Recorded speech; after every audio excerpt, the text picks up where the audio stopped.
Welcome to another month of romance video. So this one is probably going to be a little longer. I wrote out an outline and everything, and it is one of my longer outlines, so sorry. But today I want to talk about issues in romance. So just like I've said in several of these videos, including the introduction, there is no way this is going to be an exhaustive discussion. There is no way I can provide a well-rounded perspective on this from just my place in this genre and in society. And some of these things may come up in other videos as well, in different kinds of discussions. But I kind of wanted to address some things that I hear a lot as issues or complaints about the genre.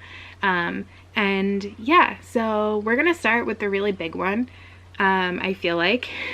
And that's gonna be the R word. And I'm gonna try and limit the amount of times I say it. I'm not monetized, so what can YouTube do to me? But I know some people, even just hearing the word kind of it makes them uncomfortable. So I will try to minimize my usage of it. And I will, yeah. So the R word is not romance. It's rape. So people, I've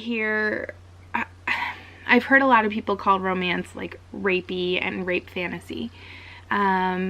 Unfortunately, on top of this being a common complaint, a common issue, a common concern, especially from people outside of the genre, when Joanna Lindsay passed away last year, a major publication in their eulogy of her decided to throw in this commentary. And I think it is something to discuss, and I hope to discuss a little bit of it in this video. But I don't think that a woman's eulogy, especially months after she passed away because her family was working through her death, is really the time or place for it. I will say that in my experience, I think that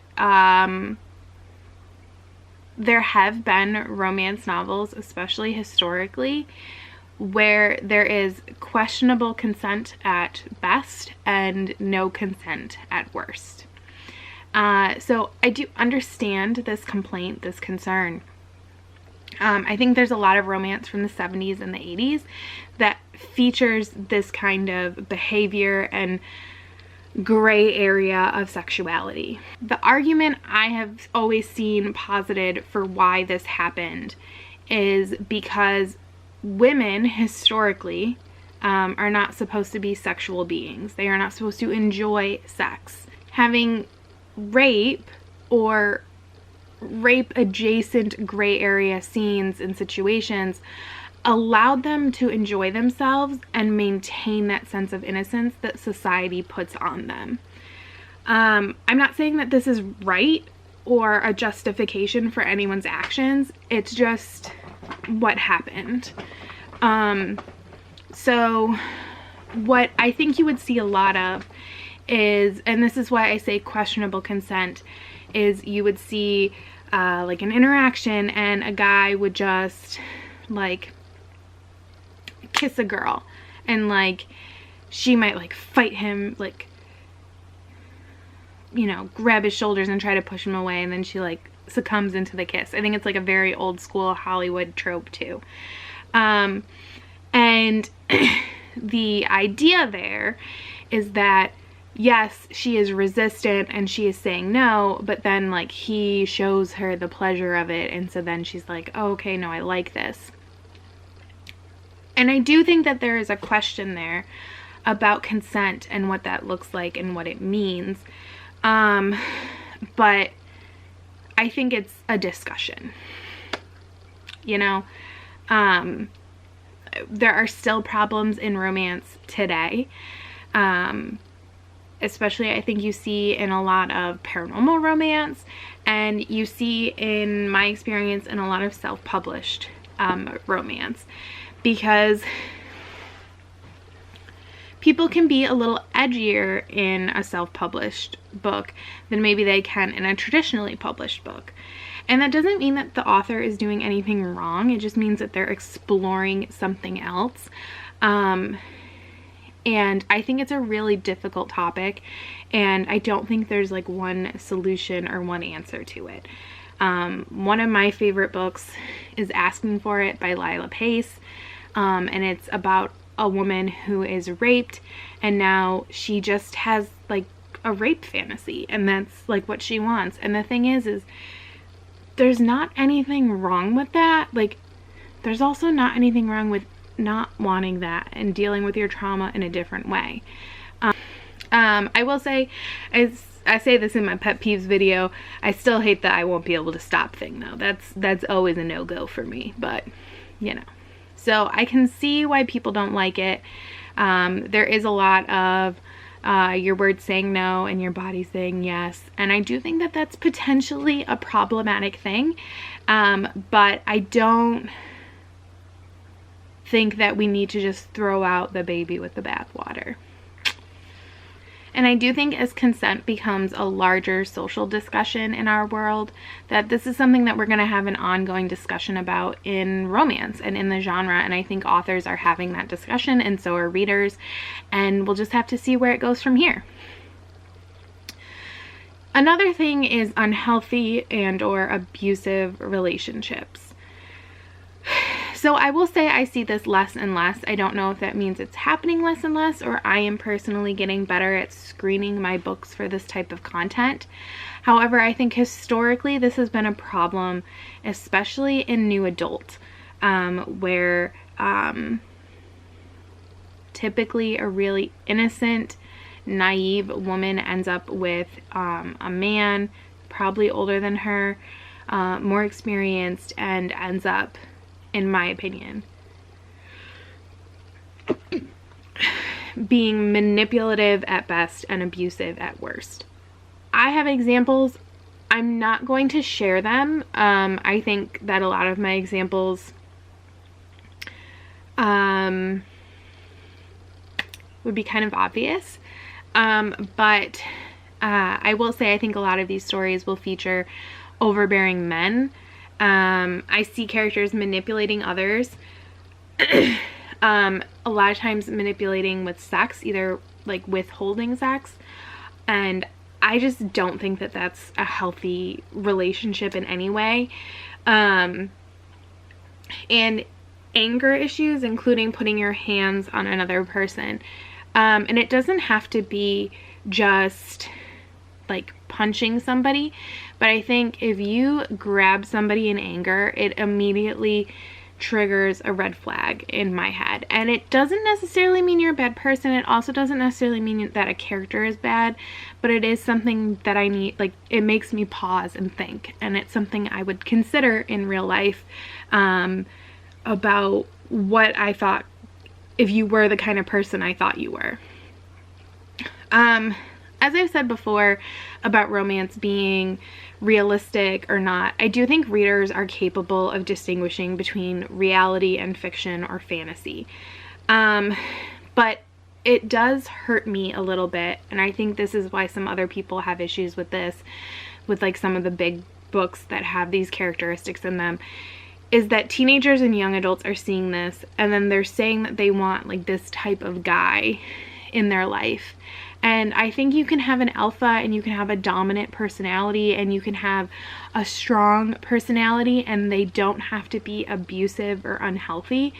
So that is a hard line to walk. It's basically, you can be an alpha without being an alpha hole. And I'm always afraid that young readers are going to seek out something that may be unhealthy for them in real life. But I will continue to be optimistic that they're smart and they will make good decisions. The last thing I want to talk about, because I feel like I cannot talk about issues in the genre, especially right now, without discussing this subject. However, I do not think I am nearly educated enough to really talk about this as well as other people could, and that is diversity. So this is something that's, I mean, it's been around for a long time, like, don't get me wrong. But I think social media especially has brought this to, it's been easier for authors to get information out there. And especially lately, in the last couple of months, RWA, Romance Writers of America, which is one of the biggest romance like communities in the country or in the world, after a series of issues surrounding diversity, have really like shit the bed, and really screwed things up. I'm not going to go into everything that happened. I don't even think I know everything. I tried to read as many like Twitter threads and as much information as I can. If you want to look up more information, I'll tell you Courtney Milan was a huge part of this. So maybe starting with her Twitter feed and going from there is like a good place as a good jumping off point for you. She was basically the main wronged party in this situation, although arguably a lot of people are wronged by the situation that's going on at RWA. So diversity, actually, I'm talking about in a couple different ways. So the first one is talking about like POC and diverse authors in other way and their ability to be written and published and to write the books that they want and to have them marketed the way they want, like not whitewashing covers and things like that. And I do think that this is getting better. I think social media is helping. I think self-publishing is helping, but I think that there is still a lack of diversity. I think a lot of genres in publishing are seeing this, but romance is seeing this too. And I think a good example or a good thing people like, one way to look at it is you have somebody like Beverly Jenkins who worked very hard to get where she was, and even she was told she wouldn't get where she was. And for a long time, she was like the one black writer in romance. And publishers were like, well, we have our one black writer. We don't need any more. And that's not how it works. Like, and I've never really understood the resistance to diversity, just to put my opinion in here. I think diversity is a good thing, and I think you should have all kinds of diversity, like diversity of thought and upbringing and all the things that people normally talk about, you know, like sexual orientation and race and gender. And I think a genre that prides ourselves on pushing against norms by supporting women could do a better job of embracing other kinds of differences. But that's just my opinion. The other type of diversity is the diversity in content. Now, these two do overlap in a lot of ways, because I think a lot of times when you have more diverse writers, they're more likely to pursue more diverse content because they're gonna probably write what they know, or they're gonna have a different interest. So the main concern that I see a lot, especially lately I've been seeing, is a complaint about whitewashing of history and settings. So common complaints I hear are the removal of like people of color from Europe in historical romance because, you know, they were there but they don't show up. Or in the American South, whether it be a historical or a contemporary, there is a huge like African American population in the southern US, and yet you have these like small town southern romances and they seem to not have black or African American characters. Yeah, I don't know where else to go with this. I just feel like I can't do this topic justice, but I need to acknowledge that it exists. In other videos, I will discuss other issues or problems in Romancelandia at large.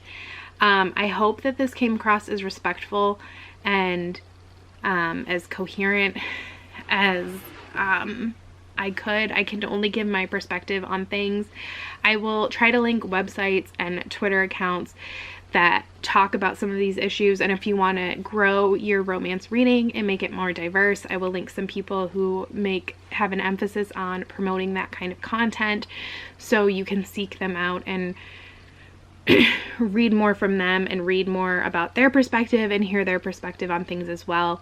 They are 100% more eloquent than me on these topics. I will say some people that I really like are Courtney Milan. She is a champion. Beverly Jenkins as well, of course, and Rebecca Witherspoon. I've never read any of her books. I need to get on that.